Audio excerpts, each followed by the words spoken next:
Okay, Bob, you're on. Yeah, Yeah. looks like we're going to begin a minute early. No. Bob, you're good to go. They want to start. You want to start? Yes. Okay. Good morning. This is the meeting of the Historical Preservation Committee for Springdale, Utah. We're holding this meeting in the Canyon Community Center on whatever the date is today, the 13. The 13th. 13th of November 2025. And it's 10 o'clock, so it's time to begin. And I would, we've received a wonderful, very packed agenda for today, and I would look for a motion to accept this agenda. So moved. Okay, that's good. Judy moved that the agenda is accepted. Is there a second? Second. Yes, Yes. you got it from both of us. Okay, and Rich seconded the motion, so we'll begin the meeting. Today we're joined by the commission members, Judy Rook, Rich Levin, myself, Robert Carlton, I'm the chair at this point, and Jean Krause. Heidi is not here today. And we have many staff members standing by to help us get through this, and we appreciate Tom Dancy and Niall Ferguson, Kendall Sagers, Aaron Emerson, and Robin Romero. And we're also joined by our recently re-elected mayor, and we appreciate her being here too. So if it's okay, I think we ought to ask if anybody's got any announcements or anything kind of to present to us that's meaningful. No? No? Let's get right to it then. Okay. The first item on the agenda is an informal discussion by Rich Levin. He's evidently attended a conference that we should all be interested in. And Rich, we'd appreciate your comments. Thank you, Bob. And I'd also like to thank both you and the other members for the hard work you've done this year on historic preservation. I believe that the successes that this group has had are directly related to the efforts that you folks have put in, and nothing like it has occurred that I know of in the past, and thank you everybody that has had their hand in that. The State Historic Preservation Commission puts on a yearly conference, and in that conference I was able to attend, and I thank the powers that be that sent me there. And, you know, my role, even on this commission and representing Springdale at that conference, is kind of like being a cheerleader.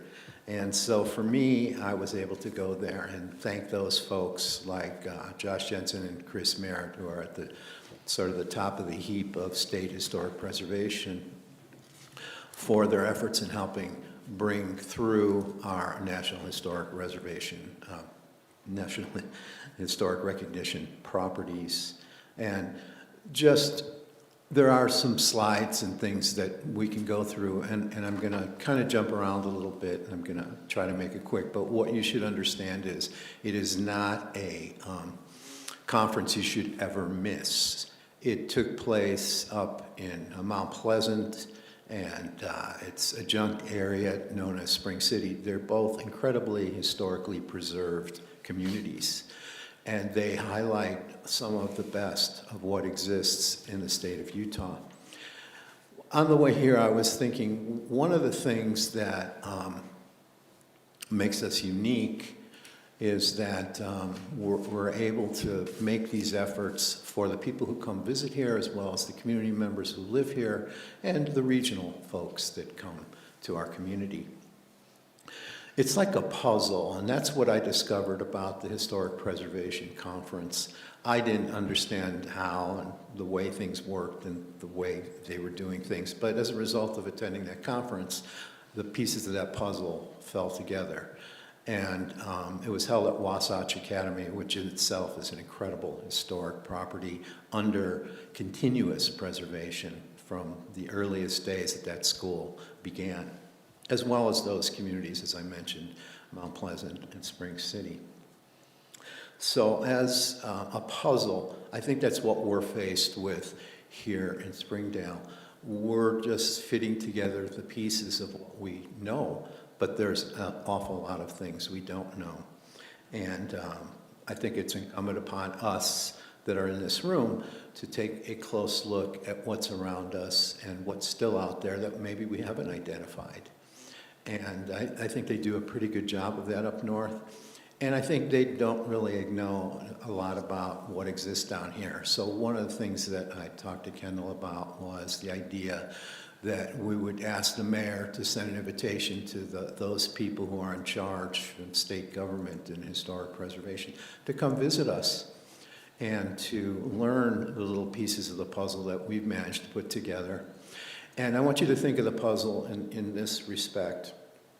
We certainly know what the park represents. We understand where, for example, our Pioneer Cemetery falls into our history. But you know, there are other cemeteries, for instance, in Rockville. Not too long ago, I visited. You know, Rockville has a, what I'd call a sense of whimsy. You know, people decorate these graves, and they're incredibly beautiful and unique and timely. But there's other places that we need to show these people from the state of Utah, such as places like Adventure, which you don't know what that is, or Northrop, which were early LDS communities that got washed away, or Schunesburg. And since I believe that we can get involved with the ownership of that property out there and be able to take these people from the state in and see the cemetery and the structures that still exist at Schunesburg. And of course, there's Grafton. So those are the ideas of the puzzle pieces fitting together of historic preservation for our broader community, which gives us more strength and leadership as it results in more people understanding. And I've had people on the buses in the park who've asked me where Grafton is, and I've been able to explain it. And, you know, I wish to some of those people, who some of them are some pretty high flyers from around the country, I wish that there was a way we could get them into Schunesburg. And I know we've talked in the past that maybe we could do a fundraiser and take van loads of people, and it sounds like the ownership of the property might embrace something like that, but we won't know until we ask. So the puzzle needs to come together, and I use the Pioneer Cemetery as the example that there are other cemeteries, such as the one in Virgin, that Gene well knows. So if you want to just go through the slides, at the Historic Preservation Conference, these are various pictures that I took in the community, some of their signage. They had a real nice party at the schoolhouse that you can see there at the beginning before the conference started.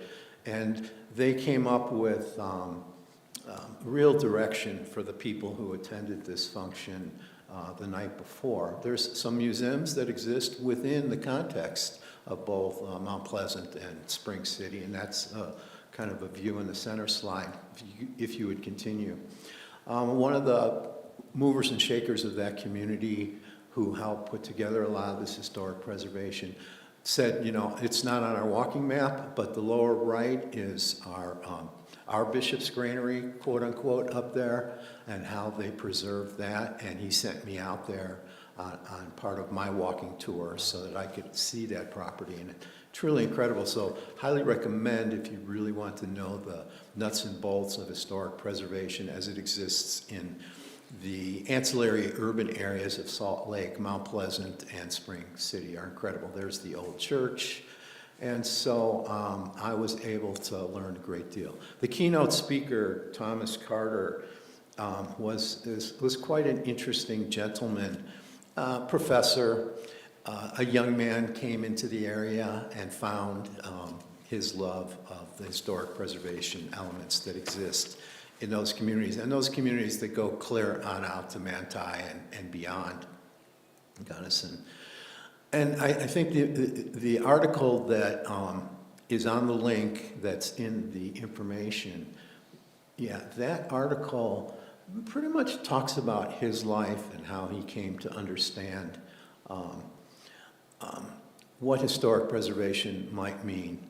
And even though he was from here, meaning up north, and went to schools back east, he was able to come back here and create something that hadn't been created before. And most of what he created was some of his publications and books that he wrote, but better a sense of the importance of historic preservation, because many of these communities, when Highway 89 was realigned, sort of sat fallow and vacant, and he saw the potential in them. He was able to literally go in, kind of like, which Gene had a lot to do with the Pioneer Cemetery, going in and recording, and actually giving us the basis to make it move forward to become historically preserved.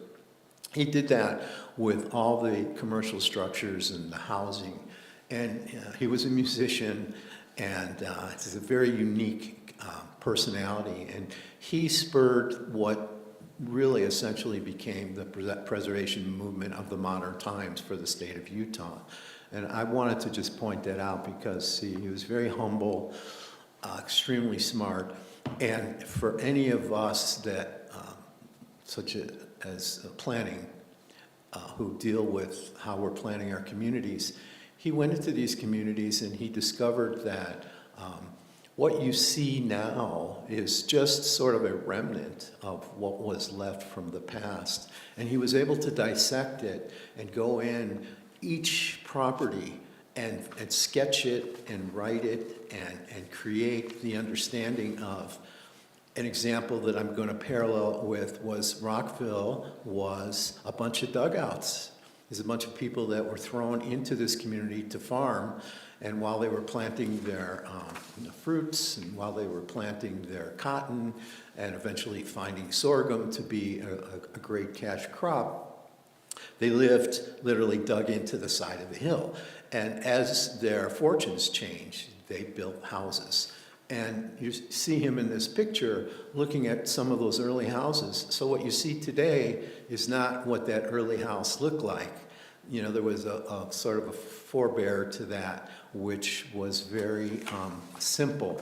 But even in its simplicity, there were certain architectural elements that were important to those folks for their own living conditions and their own needs. And gradually, as their fortunes changed, just like Virgin, Rockville, Springdale, those houses started to change and expand and improve, and those elements that were brought forward into the modern times are what we look at today.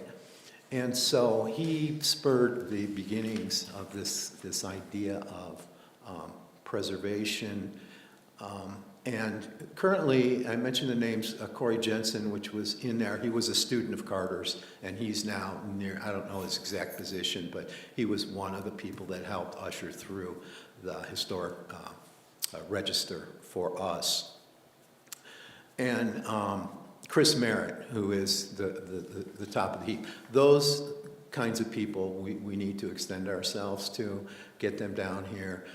I can certainly take care of the park part of it and give them the opportunity to visit the park. And I think as a group, we should be able to take care of taking them to those other historic places, like I mentioned, such as Schunesburg, out into Virgin. I mean, it could be a pretty comprehensive thing so that they understand who we are.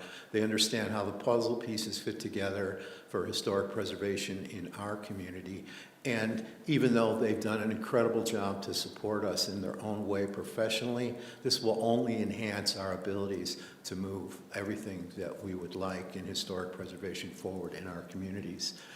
So I'm going to finish with stuff that's completely off the wall that I'm just going to leave it with you to make this interesting. And it's going to start like this. I told you in the beginning, I'm a cheerleader for things. A cheerleader for the park, a cheerleader for our commission, historic preservation. I've been thinking a lot about art and art, I canned a phrase called archaeology. And Sedona does not have what I would call an exclusive ownership of the concept of vortexes. We live in a vortex community. We may not have called out things like Cathedral Rock and Bell Rock as swirling energy centers or vortexes, but we have them here, and they exist, and everybody knows this when you first turn the corner and see the Springdale sign and come into the canyon. That right there is a major energy vortex. So there's lots of stuff around us that we're not even identifying and we're not even seeing. And I came to these understandings from my background, which in California had to do with preservation of scenic areas. An example might be I went into an off-road vehicle park and they were working on preserving a historic olive grove. And the history of the olive grove was there was no water and they had to hand water it, and it lasted for many years and then it fell fallow. But these scenic things that exist, whether it be an olive grove or the names of our peaks like Kinasawa, or whether it's Johnson Mountain, or we name the entrance area to the park. Again, Sedona does not have an exclusivity on vortexes. We have them here. That might be something that might generate interest and excitement in our community, and we can certainly prove out the meanings of those things as they exist here.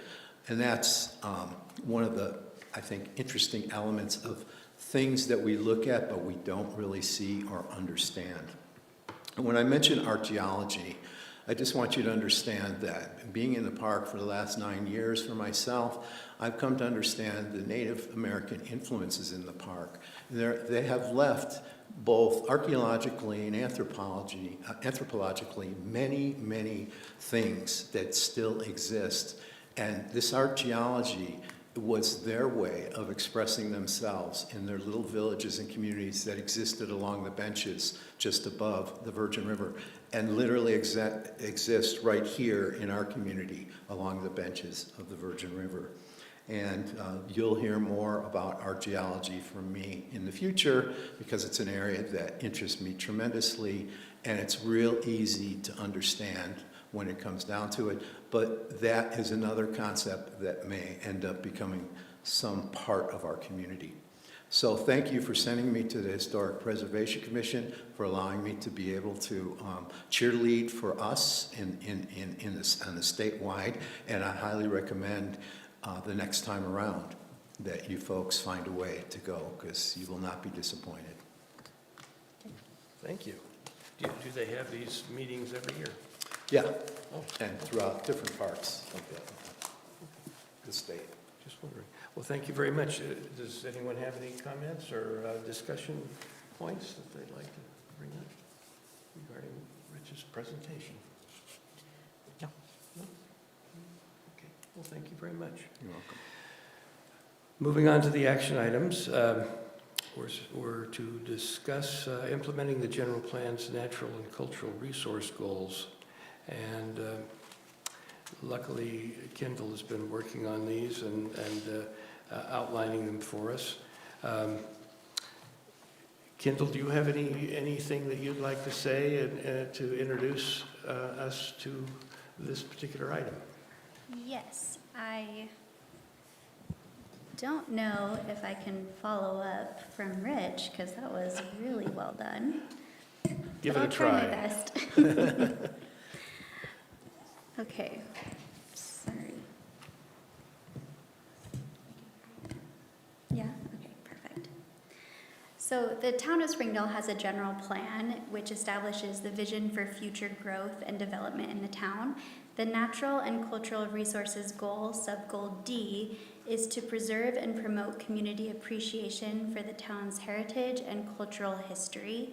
And I just want to highlight 2 ways that this can be done. As you can see that there are 5 listed in the general plan, but 2 that I want to highlight is that the town will develop educational and social events that celebrate the diversity of culture and that make the community of Springdale past and present. And then number 4 is in partnership with Zion National Park, the town will participate in Utah History Week by scheduling activities and events, including keynote speakers to highlight Utah and Springdale's prehistoric and historic past. Utah's History Month is in January 2025. Do you mean to say 6? Sorry? 26?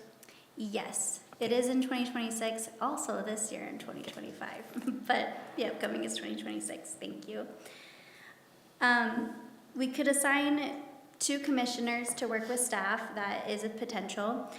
I've listed several things that we could do, but it's not limited to.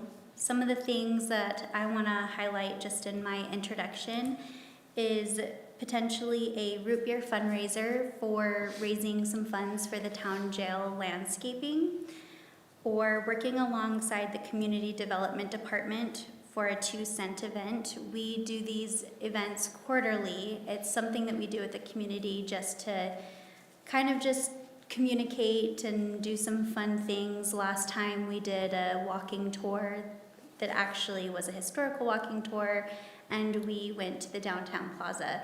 And it's just a fun way to engage the community. So we could work alongside the community development department to do that. Our next event is potentially in December or January, so that works well together. There's another thing that's not listed, but I was thinking of, was this year's America's 250th birthday. We could work alongside the America 250 committee and do something cool that way with our speaker series, or something just fun that you can think of.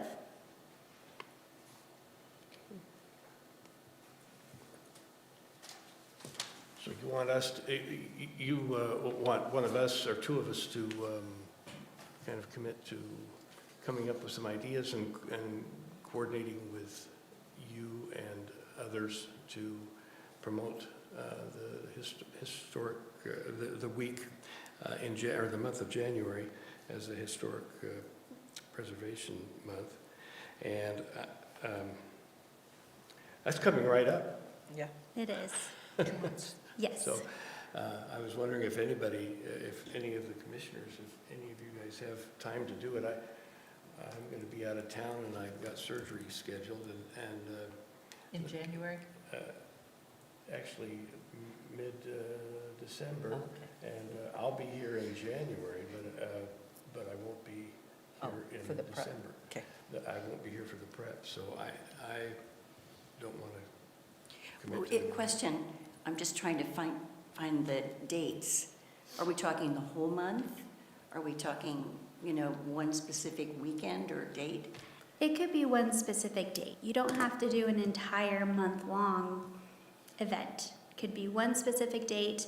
One thing that I think could be really simple to do, if I may, it's not my decision, but the 2-cent event that's alongside community development could be a really good thing to do, because that's something that we already have set aside ready to do. We don't have anything planned yet, but that could be fairly easy to work with staff on. I'll help. Okay. I'll be So I'm assuming that since this is History Month, that you can do things, a couple of things during the month. It's not like you need to do it on a certain day, correct? Because you have the Correct. whole month to come up with do things. Correct. We could sprinkle little things in here and there. You could highlight things on the website. You could have a week of highlighting different pictures that you want to do on the website or social media. It's really up to you and what you want to do, being mindful of, we don't have a budget set aside for this, so we do need to be mindful of that. So are we talking Springdale history? Yes. Okay. So the month of, we could celebrate in some ways Springdale history. Yes. It could be on certain sites, it could be one event, it could be whatever. Correct. Yeah, okay. We do have up here on number 4, in partnership with Zion National Park, with the way things are with the park right now, I don't know how we could partnership, but we could also, if you'd like, have some highlights of the park as well.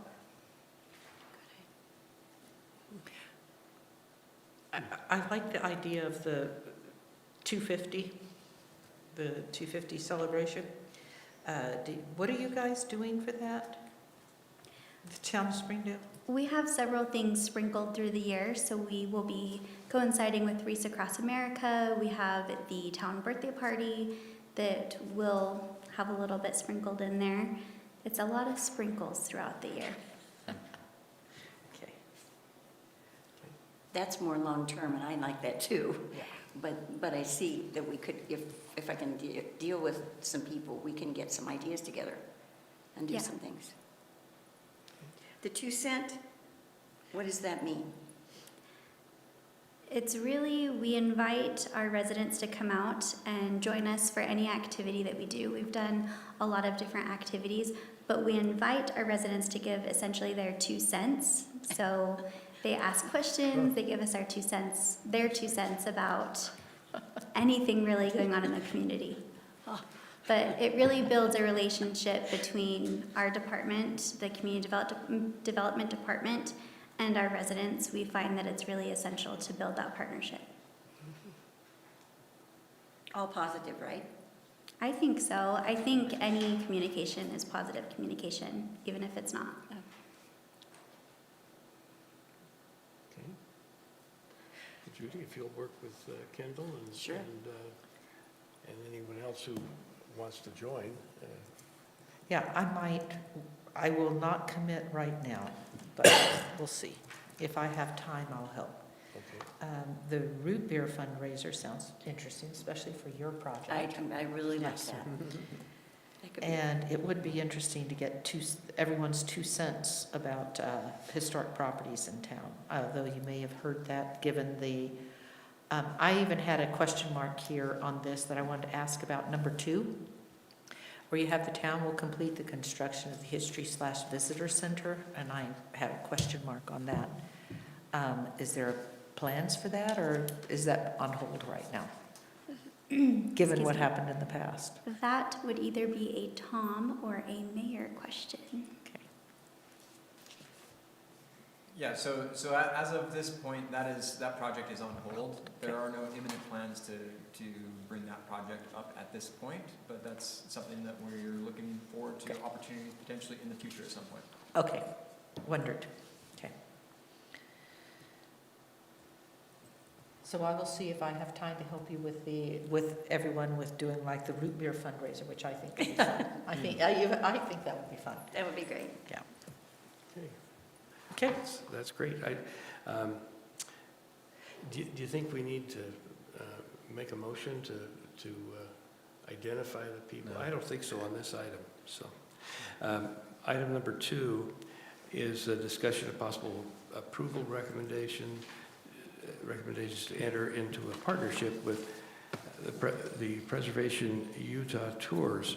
And, Let me say something. oh, okay, Rich has got. Kendall, do you have that slide from the historic preservation packet that I gave you on the walking tour stuff?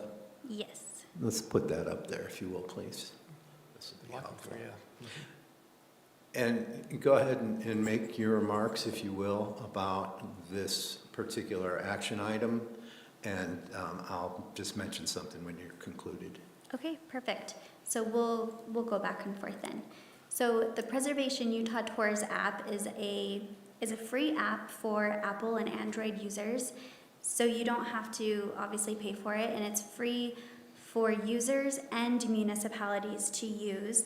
The Preservation Utah Tours app helps residents and visitors to explore Utah's historic architecture, cultural sites, and local stories through walking and driving tours. And users can also access the tours throughout the state, and you can even take a virtual tour of any of them right now from where you're sitting. You don't have to be there physically to do a walking or a driving tour. It's pretty neat. So the staff report outlines the preservation app partnership. Essentially, it is a minimum of 2 years with a possibility of an extension. Preservation Utah will develop and launch Springdale's tour on the app and produce the narration of with the town's approved content. The town chooses a tour theme and format, which is walking or driving, and I would assume we would want a walking one. Provides stories, images, and details for each stop. The town would designate a point of person for coordination. We would submit a signed agreement and finalized materials.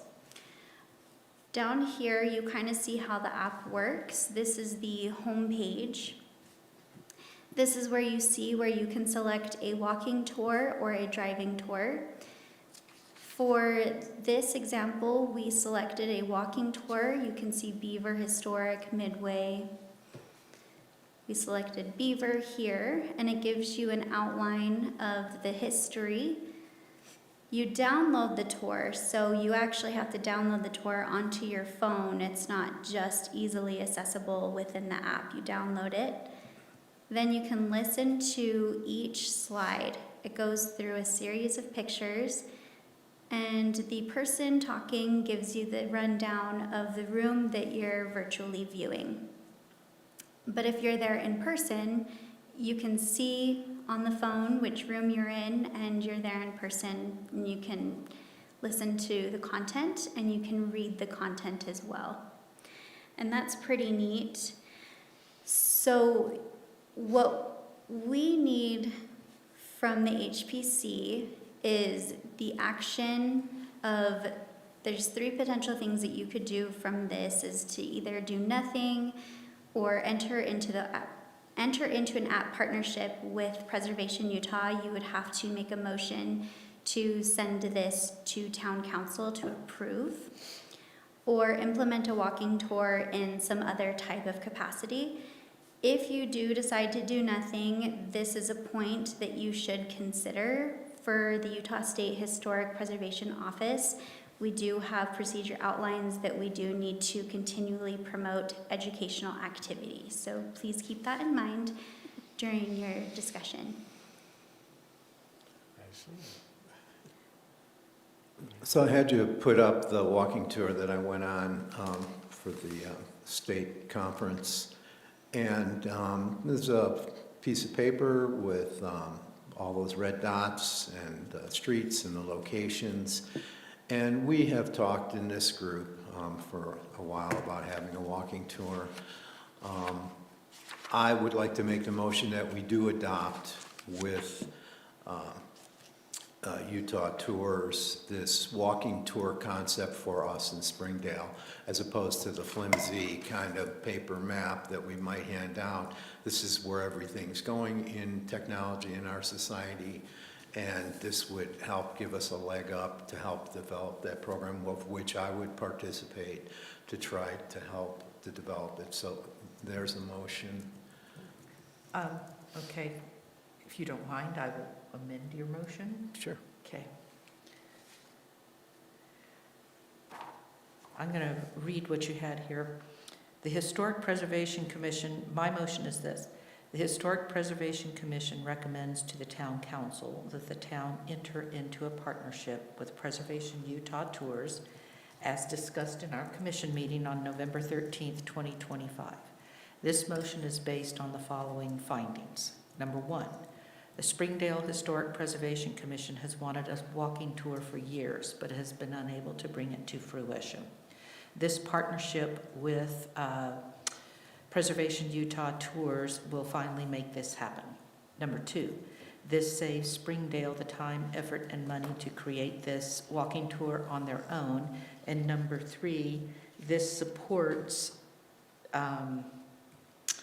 Springdale's general plan, natural and cultural resources goal, sub-goal D, item number 3. So you're seconding it? I amended She your amended it. motion. Okay, do you wish to second? Yes. Okay, can we? Yeah. So we have a motion and a second. Excuse me, all in favor? Aye. Aye. Okay. Aye. So I think it's unanimous that we enter in to this endeavor and try to create a walking plan for the city, or the town, I'm sorry, the town. Am I allowed any discussion after this, or we've done Yeah, it? go ahead. I just, it's like a production, and I always wonder about budget. So, and the visuals available. Yes, so Preservation Utah Tour is free for Springdale to enter into that agreement. And I will definitely double check that with Preservation Utah Tours before we bring that to town council.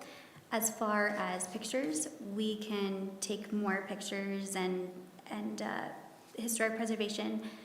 Any of you and staff, we can go out and take pictures and provide that content. We do have to do that for the Preservation Utah Tours as well.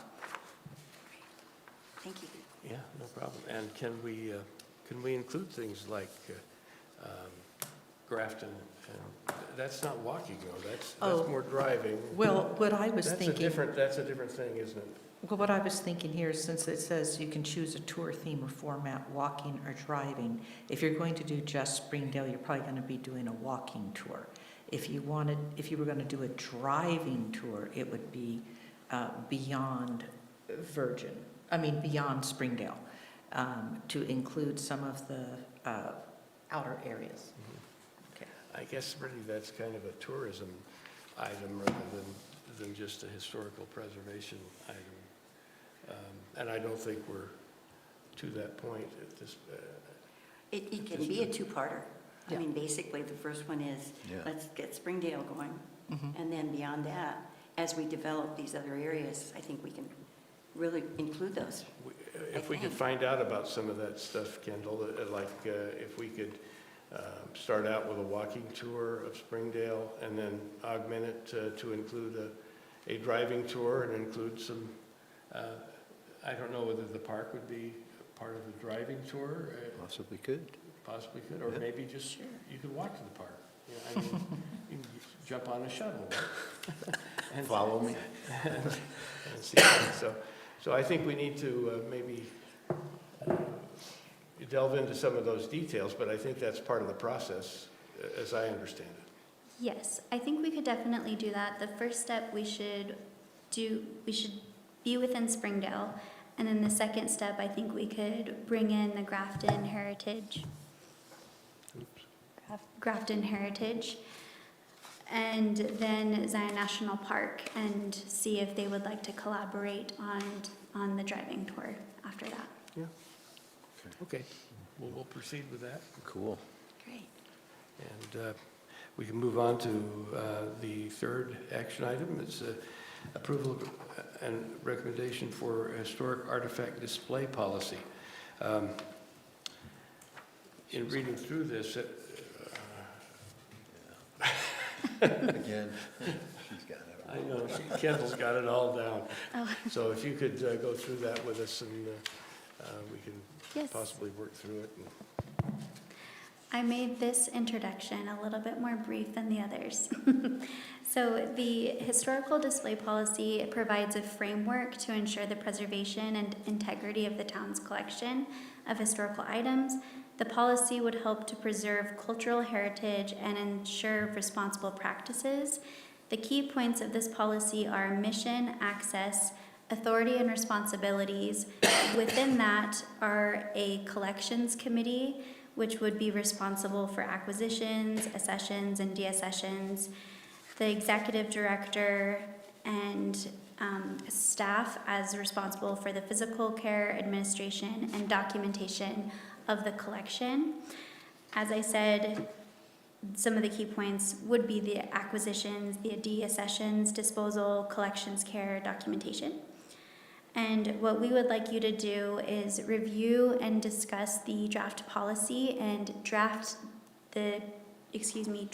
deed gift. And the commission should decide if this policy should be adopted or amended to send to town council. All right. So, questions. Where are the experts, and where will we put these things? Yes, so as of right now, we have a display case in the community center, And this policy really is intended for whenever we do have something that's a little bit bigger and areas that are bigger to display these items. Such as that center that they want to build in the future, that Tom was saying was on hold right now, but that would be. No, fine. it'd be great Yeah. down the road, but I'm not sure now. Yeah. Okay.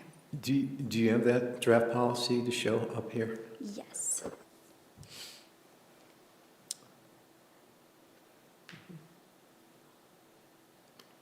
And again, the experts involved with de-accessioning and accepting and actually looking at and knowing what we have and all of those kinds of things. I'm not sure who does that. Well, it's the committee that she has put, that they have in here, the We have to members of the establish committee. that, don't we? But Yeah. who's on the committee? Well, it says in here, who's Oh. on the committee. Okay, It says. that I didn't see, Two I'm sorry. members of the Historic Commission. Preservation Commission, town staff, the executive director, and here we go. Yeah. that was Where did I find that? No, Town, it's later. Hold on. No, that's the the- Help gift. us, help us, Kim.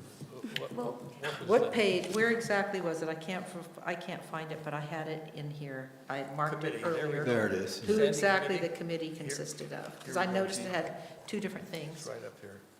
Right, but my in-laws owned Native American art stores here. And I'm just talking about expertise. I knew you had a committee with individuals here, but I'm not an expert, but I would absolutely love to work on this.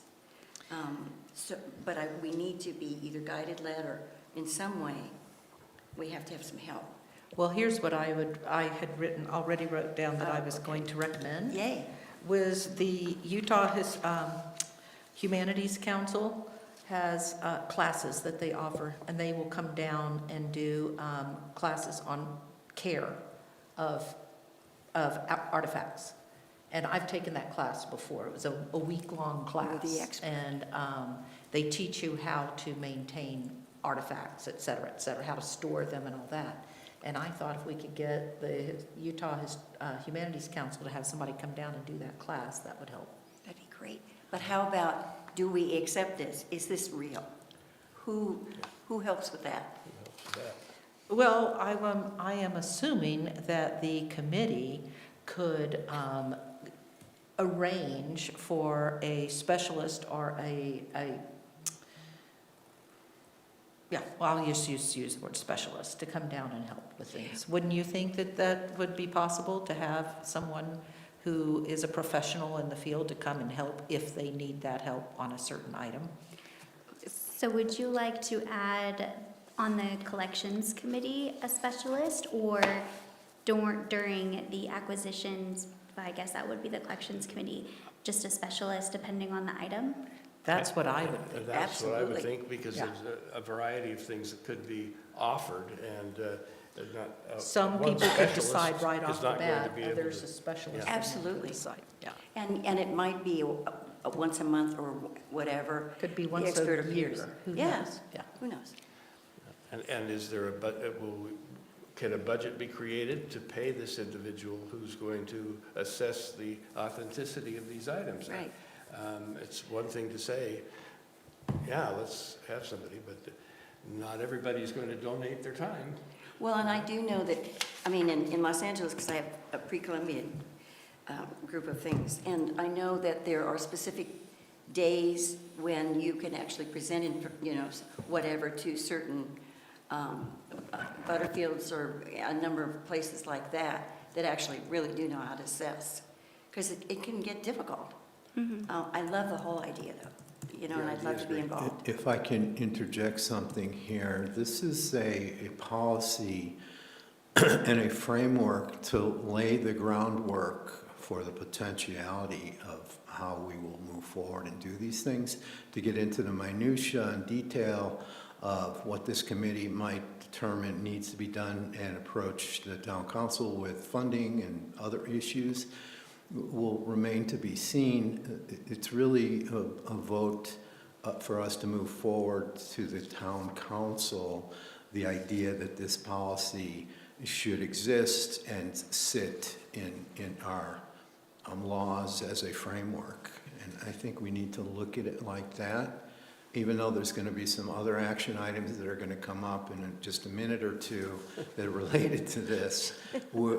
Think about whether this kind of policy is something that we indeed want to move forward and put into the framework of the laws that exist for how we do historic preservation here.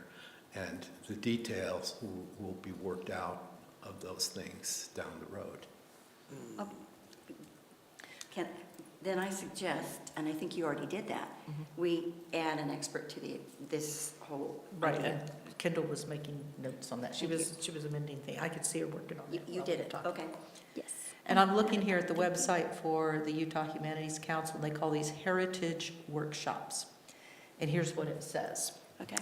Our free regional workshops provide museums, historical societies, and other collecting institutions with hands-on training in a wide range of operations, preservation, and interpretation topics.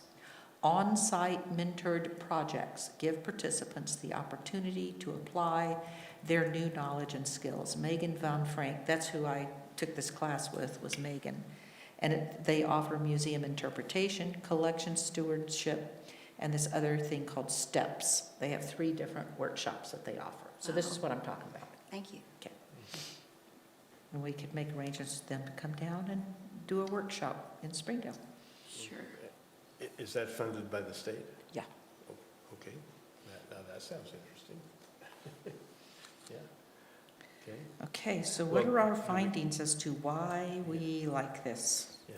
If we're gonna do this, If we're good, the motion that the is motion. written here, what are our findings?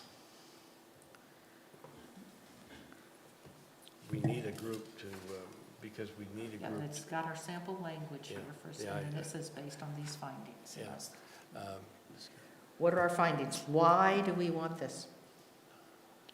Oh, You don't even have to, just why do we want this collection committee? Again, this policy lays the groundwork for what's to come in the future.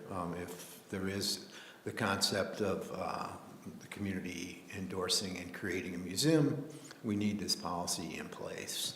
The next action items about accepting or not accepting artifacts, we need this policy at some point to just be in place, and it can be refined and detailed into the future as the willingness of the town council is to adopt it, number one, and put it into our laws, and whether to fund what details need to be in place. And I think it does show a tremendous amount of growth with this particular unit of a commission to endorse this to the town council and have them fight it out as to whether it should be added to the litany of laws that exist. But, you know, it definitely is a basic, important policy. I agree.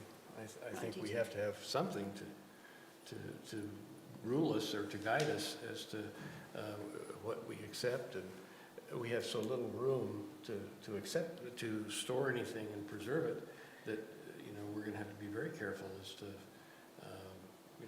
what things we do accept, and I think this would help us. So I'll make a motion to adopt the policy as it exists in your writings, and that any future needs that the policy should want to be added by the town council or this group be something that we put into the future.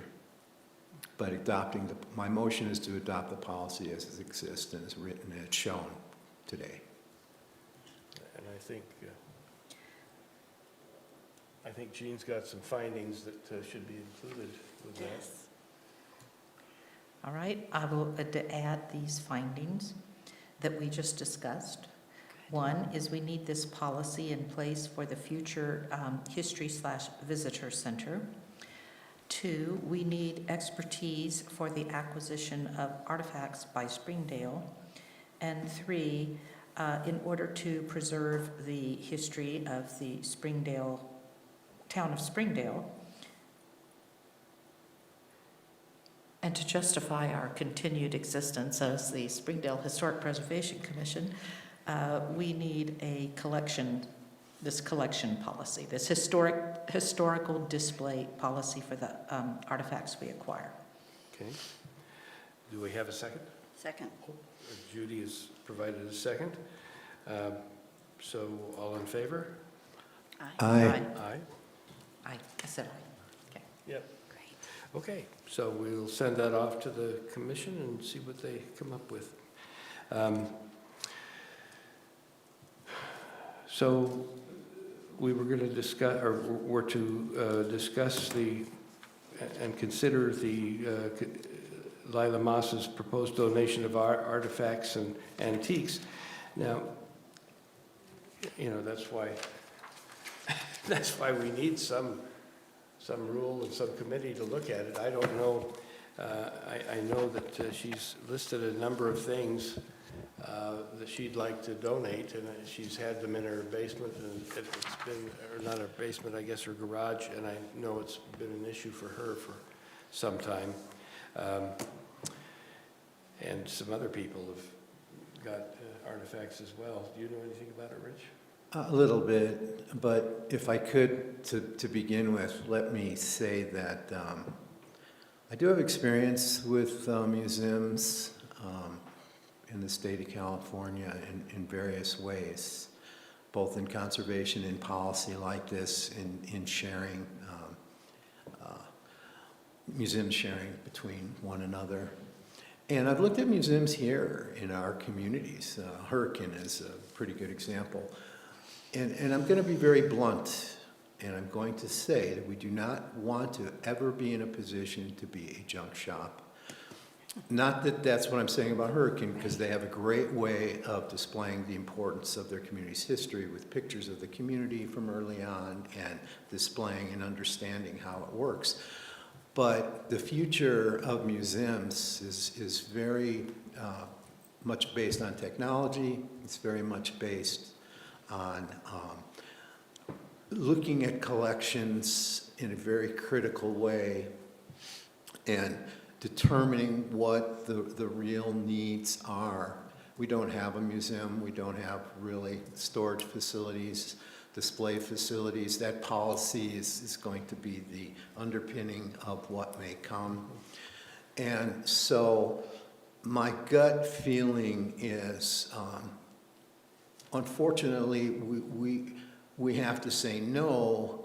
You know, the broader, one of the people, early promoters of that idea of our community museum said, you know, we could have one of those trunk days, like, you know, where the people in the community can come out and show their artifacts, and then we can decide what we want to take or what we don't want to take. But we're not there yet, and we do not want to push the horse before the cart. And we certainly want to have everything dialed in so that we can take these things and utilize them for the display and promotion, interpretation of history. But at this time, it's not there. And to start taking things in from the community would put quite a stress on us as a town. It might force us a little bit on a positive side to start looking closer at what we might want into the future and what we're interested in and how we'll go about it. But at this time, I'm going to give you a really cool example of something that I learned. There's a place called Sutter's Fort. You may have heard of it in the Sacramento area. And the guy, in the turn of the century, who was responsible for the artifacts of the state of California, was getting all these wonderful Indian pots and things from native culture brought to him. He had no place to put them. He had no way to identify them. He had nothing. He started burying them on the exterior of the fort, the exterior of his building in the interior of the fort. And he kept it that way for over 30 years until things caught up. And the state of California right now has an incredible place for its artifacts. It's kind of like Raiders of the Lost Ark if you ever get to go in there. 5,000 baskets. It's unbelievable what's in there. But you can't get to that point when people are starting to bring things to you and you can't deal with them and handle them at the very beginning. Policies have to be put in place, funding has to be figured out, that everything that you discussed about how to take these things in. So it's my gut reaction that, that we not do donations at this time. That's just my opinion. Gene, how do you feel about that? I understand Rich's concerns that we don't have these policies in place, but I also don't want to lose the possibility of acquiring this stuff. So there has to be a compromise, there has to be some middle ground where we can accept the stuff even if we have to find a place to store it until such time as we have a committee that can go through everything. That's what I'm thinking. I have no idea if, I know you guys are limited on space. So what were y'all thinking as to what we would do with these items if we were to accept them? If you, Yes, it's there. so theoretically, if you are to accept them, we would have to find a place for them. Mm-hmm. But you don't have a place. I don't think you guys have any space, do you? Right now, You'd have to take that room in there. no, we would not be able to take that room. We have the display case, That's it. and we have the display case. Is And we would have to find a room for them wherever we see fit, if that is the decision you decide to take. Let me also mention that, and I believe you're right in the way you look at the idea that we don't want to let some of these things slip away. Yeah. It's very important to understand that these items, to the people that hold them, are very important.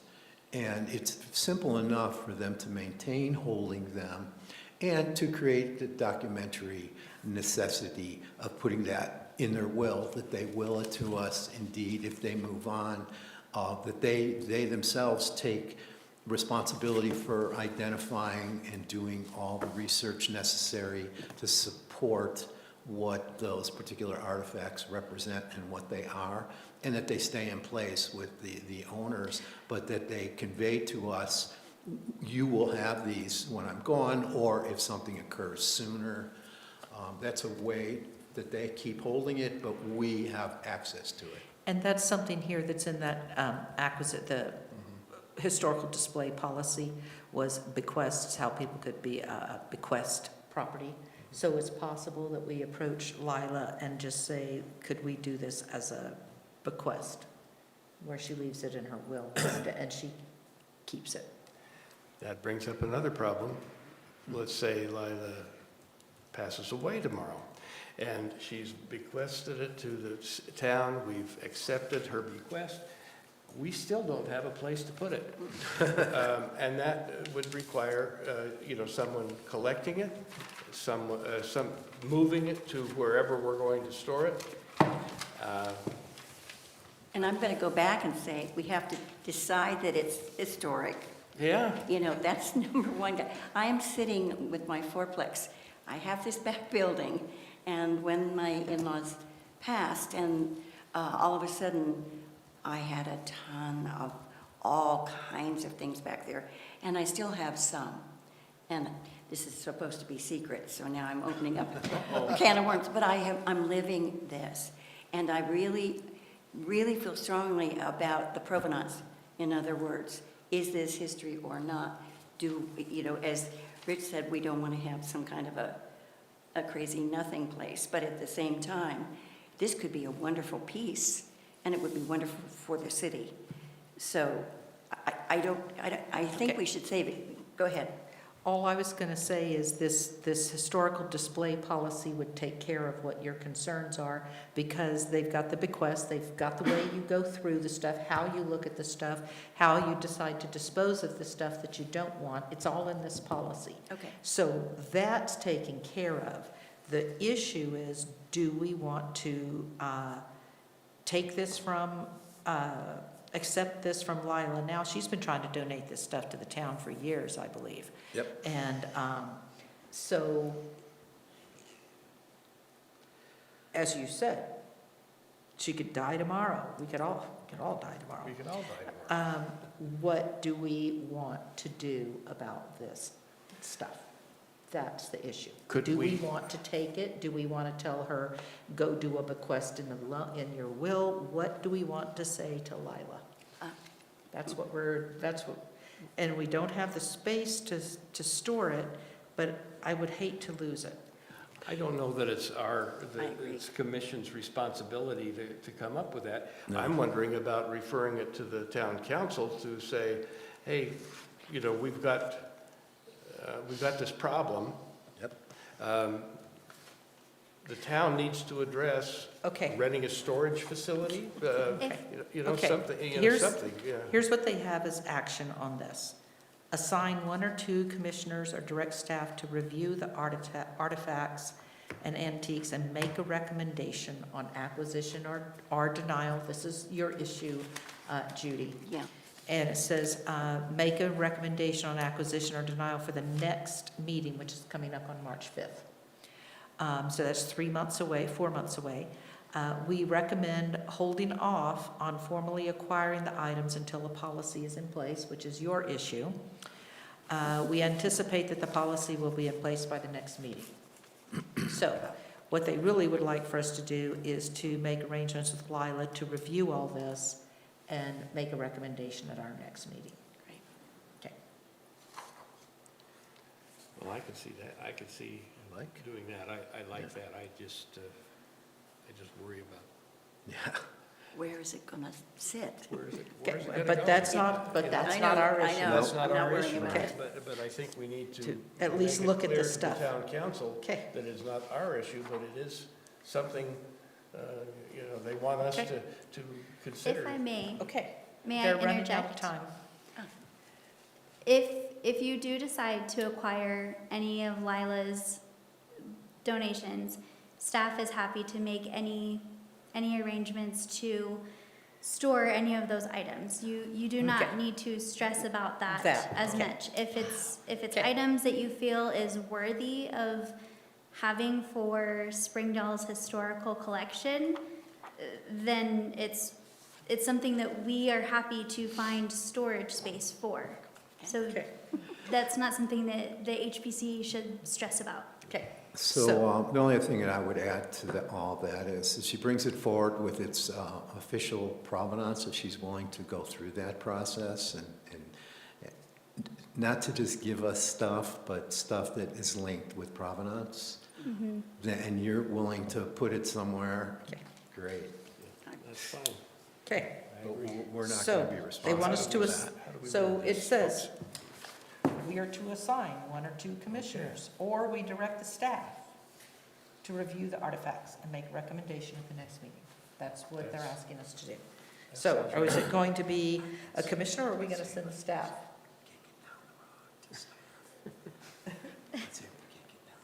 That's what I thought you were saying.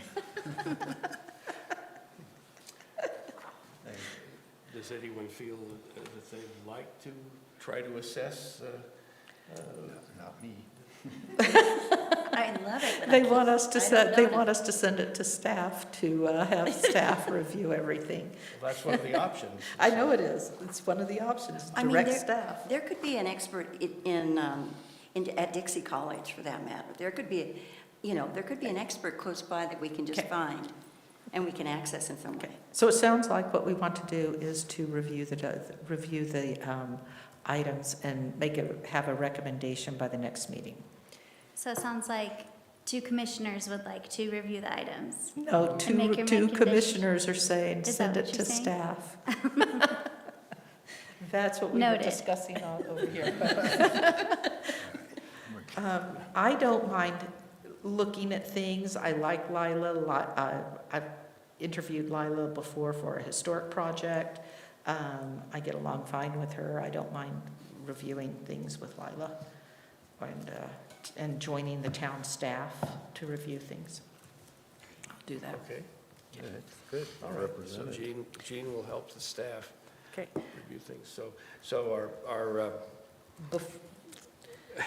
our motion would be to, It's no motion, it's just a discussion, I think. Yeah, well, they did have an action item on there. they did have To an assign action item, assign yeah. a minute. Do we need to make a motion, or are we good? No, you are Yeah. good, thank you. Okay. Okay. All right, the only other thing before we get onto this, approving the minutes from last time, I just wondered if Niall or Kendall have anything to report about the wall that we were going to do at the cemetery. Good point. Yes, we do. Yeah, thank you. So, yeah, we have reached out to some stonemasons and requested proposals. They've responded that they're interested. We don't have their proposals just yet. Okay. And we're also working with a sign maker on the plaque. Kendall and I have been up to the cemetery verifying spellings and that kind of thing and the location of everything. So we've made a few corrections there. So yeah, it's moving along, and I suppose yes, since the last commission meeting, we've secured funding from a grant from Rocky Mountain Power, which will partially pay for this little monument. So we're quite excited about that. So it'll be a sandstone monument, similar to, pretty much identical, we're thinking, to the one at the irrigation ditch, if you're familiar with that. And Yeah. then we'll have the plaque with the name. We've also ordered a plaque from the Historic Preservation Office of Utah, which is their National Register of Historic Places plaque. So we will also have that there. And Corey Jensen has written up a summary of the history of the cemetery, which is going to be on the plaque. So it's coming together. Great, thank you very And much. Backing on that, the jail, Oh, yeah. where do we stand? Yes, with the jail, Judy and I have been working on some landscape ideas. Thank you, Judy. You've put a ton of time in that. And currently I am attempting to contact the state on what we can do on just removing some nails that are sticking out and some state safety with that. So that is the current status with the town jail. Great. Okay, thank you. Any other items that? No. No, we'd like to receive a, excuse me, You would like a motion to A motion approve to the approve the consent agenda. The consent from agenda. January 30th of 2025. Consent agenda consists of the minutes from, oh my gosh, January 30th, 2025, all the 10 months ago. 10 months ago. Approve the minutes. So I make a motion that we approve the consent agenda. Second the motion. Okay. And all in favor? Aye. Aye. Mhm. Okay. And I make a motion that we adjourn. Oh, Yay. and we- I Second. second. Okay. All in favor? Aye. Aye. Okay, Thanks, Bob. thank you. So just let me know, whoever it is that's going to work with Lila, just let me know and we'll make an appointment.